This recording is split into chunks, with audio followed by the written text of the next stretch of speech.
Hi everybody, it's Amy and you have found Amy Loves Crochet. Thank you so much for clicking on my video to spend a little time with me today. Whether you are a subscriber or this is the first time you've seen me, thanks so much for stopping by. So I have a few things to share with you that are an update to my unfinished works.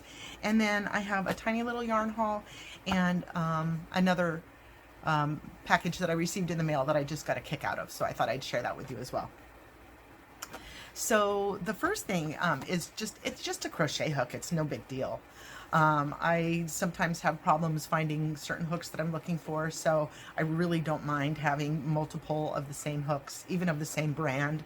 I really like Clover Armor hooks, and so I was on Amazon just purchasing something, whatever, and you know, there are some things that you purchase through Amazon.com and they offer you free shipping. It's not Amazon Prime, but it's just free shipping through this specific, you can click a little box up in the top left-hand corner to say, find me Amazon.com items, so I don't have to pay any shipping. So that's what I did. When I find my Clover hooks at Joann's, if I can find the size that I'm looking for, because that's always a big thing, they're like $9 or $10.99, $9.99, $10.99, something like that, and that's ridiculous. So I was on Amazon buying something. They said I was close, so I went ahead and clicked that box and put in Crochet Hook, my Clover Armor hook, and found one for $7.99 that I had been looking for. Score saved $3 on that. Plus I found the size I was looking for. Plus it came with free shipping. Sure, I clicked on that, no big deal. So I happened to notice that the rest of my stuff was coming like in 2 days, but this hook said that it was projected or expected to be shipped in like 2 weeks. So I thought, that's bizarre, but whatever, I don't care. I don't need it right now. I was just trying to grab a good deal and get free shipping and all that good stuff. So when I got it, it came from England. That cracked me up. I can't believe, why is it so much cheaper? They have to pay weird, we always hear about weird shipping costs and things like that from other countries, overseas, whatever. So it just cracked me up. I've got customs declaration sticker on here, and it's international priority mail, and I just got a kick out of that. That just cracked me up. So I'll go ahead and open it now with you guys and show you. It is just a standard 6.5 millimeter Clover Armor hook. These are my faves, and I seem to never have the 6.5, or it's always with another project or whatever. So same old as US. I just had it in a cute little package. Okay, so then the next thing I'll show you is the yarn haul, I guess. There's no reason to wait for that. So many of us want to see it. So the other night I was on YouTube watching crochet videos, whatever, while I was working on whatever, and Crystal from Bag a Day came on and said that this place called the Yarn Studio was going out of business and that they had a clearance on all of their yarn. So I immediately, the video had been up for about 20 minutes since Crystal posted it. It was about 20 minutes later when I watched it. And I went over there and it had some fantastic prices. And I started filling my basket, and I went out to look at something else, and then went back to my basket, went back to that item, and it already said that there were 0 left. So in that span of a second's time, somebody else bought it out. So I hurried up, just finished my closeout. I had bought 3 different hanks, and super little happy dance. I got half price for some quality, really high-end yarn. And I was super excited because this particular yarn, they said for every hank or skein of yarn that's sold, a tree gets planted in Africa. So I was quite happy about that. And then a few minutes later, or maybe, the next morning or whatnot, I got an email that said, we've refunded you for one of the skeins because it was out of stock. And I'm so sad because I really, really wanted it. I'll be inserting a picture here so you guys can see it too. But this is fingering sock weight. I hand-dyed self-striping extra fine merino. It's Earth Yarns, URTH Yarns. It's made in Turkey. There are 435 yards. Does the thing say they were $25 initially, and I think I only paid $12.50 for them. It doesn't say on here. And we had a little, sorry, it's missing. We're so sorry. We're out of stock on that item. So fine, I totally understand, and I'm glad that somebody else was able to get something at the same discounted price. I hope it wasn't somebody that just went in there and bought a whole buttload. So So my skeins are sort of similar, and these are skeins that have a number for a name. So I don't know what to call it other than like 3011 or whatever the number was. It is just 3025. There's no coloring to it. But it's really, really, really pretty. All these blues and greens, a little bit of grayish browns. Again, it's a fingering weight, which I don't normally work with, so that'll be super duper interesting, unless I just hang it up here because it's so pretty. That ends up being, you know, a $12.50 decor item instead of yarn supply. So the other one is sort of greenish bluish as well. They could go together. I don't know that I would put them together because this one's so pretty on its own. This one's got a lot more green in it, but this one's got the purples. And you know, when you're looking at a rush to the finish line on an online purchase, and everybody else is out there, and how many people watch Crystal, so how many people were trying to log in to that website or whatever all at the same time. So I guess I'm happy that I got these two. I really wished I would have gotten that other one.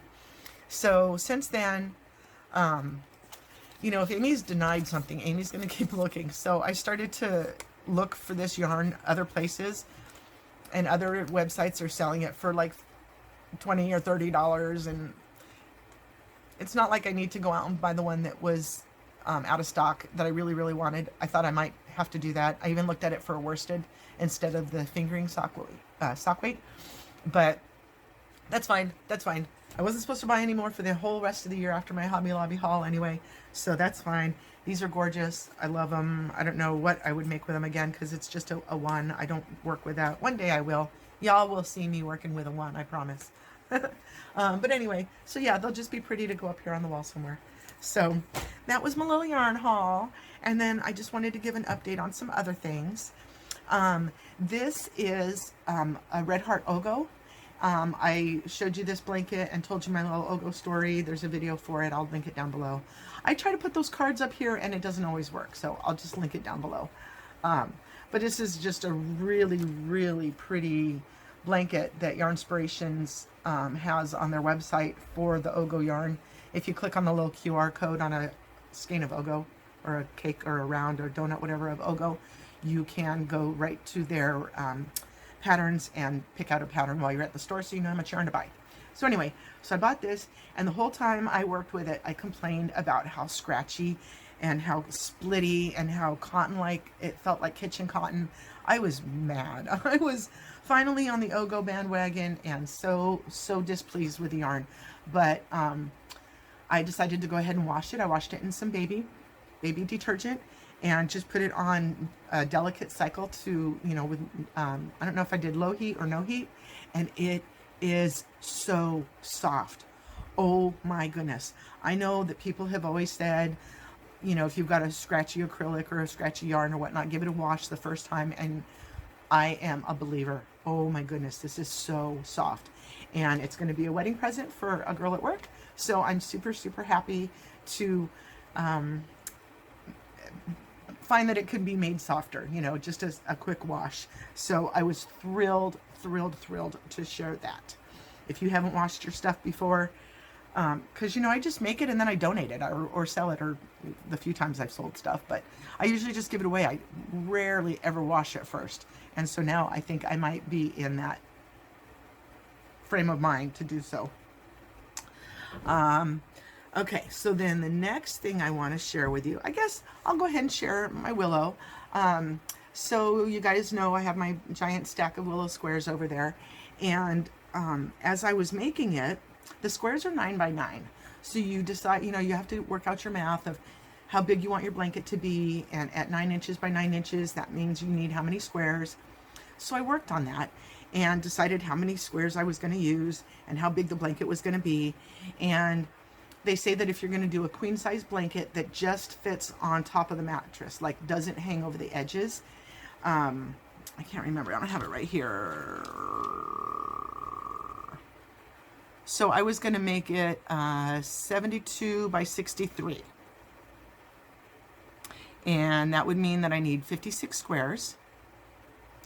And they say that a throw is 60 by 72. So I think I have done this math 15,000 times, so I'm not sure exactly where I'm at with it.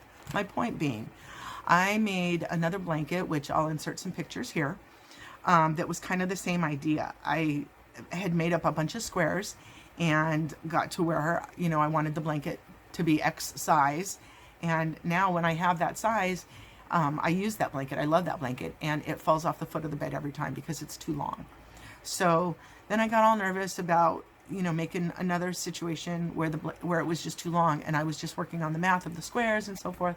So long story short, I decided to make a smaller one. So I've got like a little lap blanket here, and then I'm going to redecide my size for the rest of the squares. I've got a whole bunch of them over there still. Excuse me. So this blanket, this is a little lap throw, is made up of 20 squares. So my squares are 9 by 9. And I just figured out, you know, a regular little throw, they said, is about 45 by 36. So I went 4 by 5. So I've got 20 squares. And I really like how it turned out. So what I've got in between, I did a single crochet border. I just put the two wrong sides together so that I would have the right sides facing out. And the border does this little window pane thing. So I've often thought in my head, like at the top where the border is, there's no matching single crochet ridge like that that goes around the square. So I've often thought, like, how could I continue that up here? But it's made by sewing two together.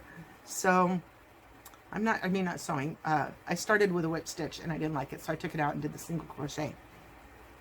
But I don't know how I might do. You know, I looked into going into the back loop or into a funny part of the stitch to kind of make it stand out, and I didn't like it. So it stays like this, and I like it. I go random with the squares. I spend a lot of time trying to make something look random. That's not the way this works, right? You just random, you close your eyes, you throw it in the air, and it lands as it does. Nope. Amy has to play games with the coloring. So if you haven't seen the willow stitch before, I highly suggest doing it. I'll explain it a little bit more when I go over the bigger blanket at another time, but I just wanted to show you guys that where I was in that process, because I thought I was going to make it a full-size blanket, and now I've just got a throw, so I don't know what I'm going to be doing with the rest. My next thing is probably one of the most exciting things that I would have to share with you. Almost to the point where I teared up a little bit. Okay. So I showed you guys my Barbie dresses that were not fitting. Okay, I'm gonna put this in right here. Oh my gosh, I am so excited. I had no idea there was such thing as a curvy Barbie. I am going to link Kayla Makes It down below in the description. Give her a shout out because she's the one who told me that there was such a thing as a curvy Barbie. And all things unicorn in my life since my grandbaby came along. So I bought one and I'm so excited she's here. So look how cute. And she got even a little tail down. So let me go ahead and show you how these dresses that I made for Barbie fit on the Barbie that I think they were intended for. I am just completely over the moon. There are maybe a couple of stitches that I could take out here. Maybe it was just my tension that was a little bit too loose, but otherwise it fits so cute. It's, you know, you can do an off the shoulder girl, or you can tighten it up a little bit, which I thought to do, and maybe do some smaller stitches into here so it would give her like some sort of a sweetheart neckline. I can't wait to start working on it, but she's finally here and she even has yellow shoes. She even came with yellow shoes. I cannot wait to get started on this. So I will show you guys when I have completed the alterations, or completed a new dress. Most likely it'll look a little bit different. So yay! Thanks, Kayla. Okay, so as you guys can see, getting that curvy Barbie was the difference, made all the difference in the world. So what I wanted to do was give her a princess kind of dress, and the pattern that I was following was an A-line. So it was up to me to decide or figure out how to increase the girth of the dress to make it like a princess dress. And so I was working on it, and my husband was sitting next to me working on whatever he was doing. And he was in mid-sentence to me, and I had turned the dress around and was fitting it on her to see how it fit. And he stopped mid-sentence and said, "Oh, that's really pretty." And I about died. That meant so much to me. He, you know, he'll give me a smile. He'll, what's it called? You know, he'll give me a smile and say that something looks cute. But for him to actually stop mid-sentence and say the words, "That is really pretty," blew my mind. So I had to move her hair out of the way so that I could work on the back of the dress and see how that was working. But, yay! So I decided that it didn't come out quite as much, and it was, here's where I was increasing it as I went. And so I had to just kind of figure it out. And so it didn't really puff out. Like, I wanted it to come straight from here and just sort of puff out. So I went ahead and I was working with the scraps that, okay. So she used, the lady used a 2.25 hook. And from the look of things, she was trying to make it for a regular Barbie. I went down to a 2mm hook, and it still was way too big for her. So this is me working with the 2mm and putting it on the curvy Barbie, and it works out. And so I just did a little eye hook there. You may possibly want to put another one down here, but I didn't feel the need to do so. I just put one up at the top. And so she's a unicorn. You know those dolls, like when there's a special needs kid, or like a little girl who's got glasses and she gets a doll that has glasses, or the special needs kid gets a Barbie or a doll that has a special needs face or something like that. They feel so special that it's a doll that's just like them. I'm a unicorn inside my body. Having boys, you know, I had 2 boys. So now that I have a little girl grandbaby and I can do things girly or whatnot, all things unicorn. All things unicorn. So this is like my own special little myself doll or whatever. Goofy as that sounds. Okay, so then this was also the 2.0 hook. And I ran out. So with this one, I did increase differently so that it came out, you know, like right from the waist. It belled out. And then I worked through all of the scraps that my mom had from the baby jacket. And she had these long ones that I didn't know if she was making tassels, but there was a whole bunch of lengths that were, I don't know, about that long, that were just loose. So I decided to tie them around her waist because it was missing something.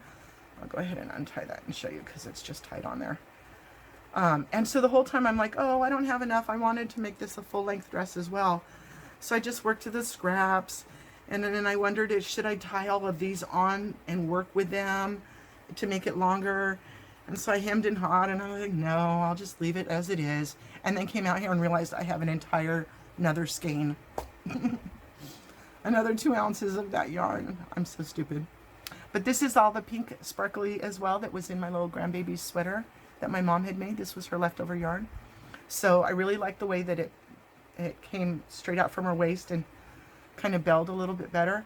And in rewatching the video where the woman was using a regular size Barbie with this dress that was way, way too big, I did see that she crossed it over itself and put buttons on it, whereas I would have just done like the eye hook that I did on the blue dress.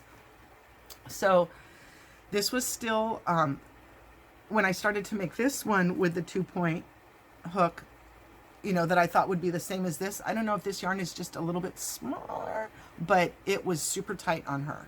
So that's why I went ahead and put it on her. I did the buttons to close it up, and then it just needed a little something. It's a little naked in the front. The other lady, the lady that I watched do the tutorial, hot glued some bows or something on here. I'm not really too into hot gluing stuff onto my crochet. I haven't got there yet. Maybe that's something later that I'm going to start to, you know, work with. But for now. I thought I'm good with completing the Barbie dress situation. You know, that was in my unfinished, where it was finished, but it wasn't right in my mind, so I wanted to do it again. So I think I will tie this back on her somehow and make a nice little bow with it. I'm not sure. I'll look at some different options, but I'm calling her done. I'm calling the Barbie dress done. I'm calling that whole process of trying to make my princess dresses. I'm so excited. I don't know that I'll be making a whole lot more Barbie dresses, but I'm super pleased with these, and I hope to kind of put them up and show them off because I love them so much. So yeah, she came with a little tail as well, a little skirt and a little tail. So anyway, okay, Barbie dress is done. So I do still have some things up there that, you know, I said I wasn't going to start anything new at all. I was just going to work on that pile and get all my unfinished things finished. But where I'm at now, so yesterday I hurt my back really bad, and I'm actually surprised I can lean into the camera as much as I can right now, but I'm going to need some focus and I'm not there with, you know, when you're trying to work through some pain. You know, my back hurts so bad I can hardly move, so I can't really focus on the things that I needed to focus on to get some of those other unfinished things finished.